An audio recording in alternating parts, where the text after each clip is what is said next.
తన కుమారుడి graduation day కోసం అమెరికా వెళ్లిన బీఆర్ఎస్ ఎమ్మెల్సీ కల్వకుంట్ల కవిత శంషాబాద్లోని రాజీవ్ గాంధీ అంతర్జాతీయ విమానాశ్రయానికి చేరుకున్నారు. ఆమె రాక కోసం ఎదురు చూస్తున్న మీడియా ప్రతినిధులు గత కొన్ని రోజులుగా రాష్ట్ర రాజకీయాల్లో పెను సంచలనం రేపుతున్న తన మై డియర్ డాడీ లేఖ గురించి ప్రశ్నించగా కవిత దీనిపై స్పష్టతనిచ్చారు. తాను కేసీఆర్కు లేఖ రాసినట్లు ధృవీకరిస్తూనే కొన్ని సంచలన వ్యాఖ్యలు చేశారు. నేను కేసీఆర్కు లేఖ రాశాను, ఇది 2 వారాల క్రితమే జరిగింది అని కవిత స్పష్టం చేశారు. తన అభిప్రాయాలను, పార్టీ ప్లీనరీ సభా నిర్వహణ, భవిష్యత్తు వ్యూహాలపై తనకున్న ఆలోచనలను లేఖ ద్వారా కేసీఆర్కు తెలియజేశానని ఆమె తెలిపారు. అయితే ఈ లేఖ ఎలా లీక్ అయిందో తనకు అర్థం కావడం లేదని కవిత ఆశ్చర్యం వ్యక్తం చేశారు. అనంతరం ఆమె చేసిన వ్యాఖ్యలు రాష్ట్ర రాజకీయాల్లో మరోసారి ప్రకంపనలు సృష్టిస్తున్నాయి. కేసీఆర్ దేవుడు, కేసీఆర్ చుట్టూ దెయ్యాలు ఉన్నాయి అంటూ ఆమె చేసిన వ్యాఖ్యలు బీఆర్ఎస్ అంతర్గత పరిస్థితులను సూచిస్తున్నాయా అనే చర్చకు దారితీశాయి. కేసీఆర్కు నేను రాసిన లేఖే బయటకు వస్తే పార్టీలో ఇక సామాన్యుల పరిస్థితి ఏమిటి అని ప్రశ్నిస్తూ పార్టీలో పారదర్శకత లోపించిందని పరోక్షంగా ఆరోపించారు. కేసీఆరే మా నాయకుడు, ఆయన నాయకత్వంలోనే పనిచేస్తాం అని పునరుద్ఘాటించిన కవిత లేఖ రాయడంలో తన వ్యక్తిగత ఎజెండా ఏమీ లేదని స్పష్టం చేశారు. గత వారం రోజులుగా ఈ లేఖ బీఆర్ఎస్ పార్టీలో అంతర్గత కలహాలకు నిదర్శనంగా మారింది. లేఖ లీక్ అయిన తరువాత బీఆర్ఎస్ వర్కింగ్ ప్రెసిడెంట్ కేటీఆర్, మాజీ మంత్రి హరీష్ రావు ఈ విషయంపై నేరుగా స్పందించడానికి ముఖం చాటేయడం కూడా పలు అనుమానాలకు తావిచ్చింది. ముఖ్యంగా లేఖలో కవిత బీజేపీపై మరింత దూకుడుగా వ్యవహరించాలని, కేసీఆర్ బీజేపీతో పొత్తు పెట్టుకుంటారనే ప్రచారాలు పార్టీకి నష్టం కలిగిస్తున్నాయని ప్రస్తావించినట్లు వార్తలు వచ్చాయి. రాజకీయ విశ్లేషకులు ఈ లేఖను బీఆర్ఎస్ లోపల ఉన్న అసంతృప్తికి, నాయకత్వ మార్పులపై ఉన్న భిన్నాభిప్రాయాలకు సంకేతంగా చూశారు. కవిత స్వయంగా లేఖను ధృవీకరించడంతో ఇకపై ఈ వివాదం ఎలాంటి మలుపులు తిరుగుతుందో చూడాలి. పార్టీ అంతర్గత వ్యవహారాలు బహిర్గతం కావడం, అందున ఒక కుటుంబ సభ్యురాలి ద్వారా జరగడం బీఆర్ఎస్కు కొంత ఇబ్బందికరమైన పరిస్థితులు సృష్టించవచ్చు. రానున్న లోక్సభ ఎన్నికల నేపథ్యంలో ఈ పరిణామాలు బీఆర్ఎస్పై ఎలాంటి ప్రభావం చూపుతాయో వేచి చూడాలి. కవితకు స్వాగతం పలికేందుకు విమానాశ్రయానికి చేరుకున్న తెలంగాణ జాగృతి కార్యకర్తల తీరు అందరినీ ఆశ్చర్యపరిచింది. సాధారణంగా గులాబీ రంగు జెండాలు, కండువాలతో వచ్చే బీఆర్ఎస్ కార్యకర్తలకు భిన్నంగా జాగృతి కార్యకర్తలు నీలిరంగు కండువాలను ధరించారు. అంతేకాకుండా స్వాగతం పలికే బ్యానర్లలో కేసీఆర్, కేటీఆర్ ఫోటోలు లేకుండా కేవలం కవిత పేరుతో మాత్రమే దర్శనమిచ్చాయి.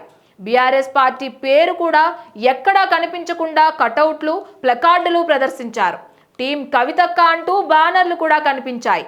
బీఆర్ఎస్ నాయకులు మాత్రం ఒక్కరు కూడా ఆమెకు స్వాగతం పలికేందుకు రాకపోవడం విశేషం అనే చెప్పొచ్చు. జై తెలంగాణ. నేను నా కొడుకు ఆదిత్య గ్రాడ్యుయేషన్ సెరమనీ పూర్తి చేసుకొని అమెరికా నుండి వచ్చే లోపల మరి ఏదో లేఖ లీక్ అయిందని చెప్పి గత 2-3 రోజులుగా చాలా హంగామా నడుస్తున్నట్టుగా తెలుస్తూ ఉన్నది. మరి ఈ సందర్భంగా నేను చెప్పదలుచుకున్నది ఒకటే, 2 వారాల క్రితం నేను గౌరవనీయులు పెద్దలు కేసీఆర్ గారికి ఒక లేఖ రాయడం జరిగింది. నేను ఈ విధంగా కేసీఆర్ గారికి ఇదివరకు కూడా నా ఒపీనియన్స్ ఎప్పుడున్నా కూడా లేఖ ద్వారా చెప్పడం జరిగింది. అయితే ఈసారి నేను మొన్ననే చెప్పున్నాను, కుట్రలు కుతంత్రాలు జరుగుతూ ఉన్నాయని. నేను చెప్పిన కొద్ది రోజుల్లోనే మరి నేను అంతర్గతంగా కేసీఆర్ గారికి రాసినటువంటి ఉత్తరం బహిర్గతం కావడం అన్నది, ఇది మరి ఏం జరుగుతుందో అన్నది పార్టీలో ఉన్నటువంటి మనందరం, తెలంగాణ ప్రజలందరూ కూడా ఆలోచించుకోవాల్సినటువంటి విషయం. నేను వేరే ఏం విషయాలు చెప్పలేదు. నేను కేవలం పార్టీలో ఉండేటటువంటి అన్ని స్థాయిలో ఉన్నటువంటి నాయకులందరూ అనుకుంటున్నటువంటి విషయాలు. దాదాపు సగం తెలంగాణ నేను ఈ సందర్భంగా ఈ మధ్యలో టూర్ చేసినటువంటి సందర్భంలో తెలంగాణ ప్రజలు అనుకుంటున్నటువంటి విషయాలను మాత్రమే నేను పెద్ద ఎత్తున చెప్పడం జరిగింది తప్పితే నా పర్సనల్ ఎజెండా ఏమీ లేదు. నాకు వ్యక్తిగతంగా ఎవరి మీద ద్వేషం లేదు, ఎవరి మీద ప్రేమ లేదు. కానీ నేను రాసినటువంటి లేఖ చాలా అంతర్గతంగా పార్టీలో మా నాయకుడు తమ్ముడికి రాసినటువంటిది. అటువంటిది బహిర్గతమైందంటే మరి దాని వెనుక ఉన్నది ఎవరు అన్నటువంటిది ఆలోచించుకోవాల్సినటువంటి సందర్భం. I have return to my father Shri KCR గారు feedback which I got from every stature of the leader from our party and from Telangana people broadly 2 weeks back. I have always written to my father at various stages. Whenever I needed to give him any feedback, I have always written to him. But this time it got out. I believe it is the handiwork of some of the cowards in the party, and the party should decide how to deal with them. I have not written anything negative against KCR garu or the party. మీరు కుట్ర జరుగుతుంది అంటున్నారు. To strengthen the party and to work for the people of Telangana. Feedback mechanism is necessary, and that is what I have done. Thank you. KCR garu దేవుడు కానీ కేసీఆర్ గారి చుట్టుకొని దయ్యాలు ఉన్నాయి. వాళ్ళ వల్ల చాలా నష్టం జరుగుతున్నది. పార్టీలో ఉండేటటువంటి నేను కేసీఆర్ గారి కూతుర్ని అంతరంగికంగా నేను రాసినటువంటి లేఖనే బయటికి వచ్చిందంటే మరి ఇతర సామాన్యుల సంగతి, ఇతరుల పరిస్థితి ఏంటి పార్టీలో అనేది ఇవాళ చర్చ జరగాల్సినటువంటి అవసరం ఉన్నది. దానికోసమే ఇవాళ నేను మీతో మాట్లాడుతూ ఉన్నానంటే రెగ్యులర్గా నేను ఇచ్చిన ఫీడ్బ్యాక్ అందులో స్పెషల్ ఏం లేదు. ఏ మీటింగ్ అయినా ఏదైనా కూడా నేను సార్కి ఇస్తానే ఉంటాను. కానీ ఈసారి ప్రత్యేకించి బయటికి రావడం అన్నది నేను బాధాకరంగానే ఉన్నది. అయితే ఈ లేఖ ఈ విషయం అంతా చూసుకొని కాంగ్రెస్ బీజేపీ పార్టీలు బాగా సంబరపడుతున్నట్టున్నాయి.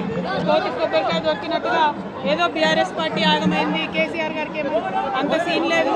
మా నాయకుడు కేసీఆర్ గారి నాయకత్వంలోనే తెలంగాణ బాగుపడుతుంది, ముందుకు పోతుంది.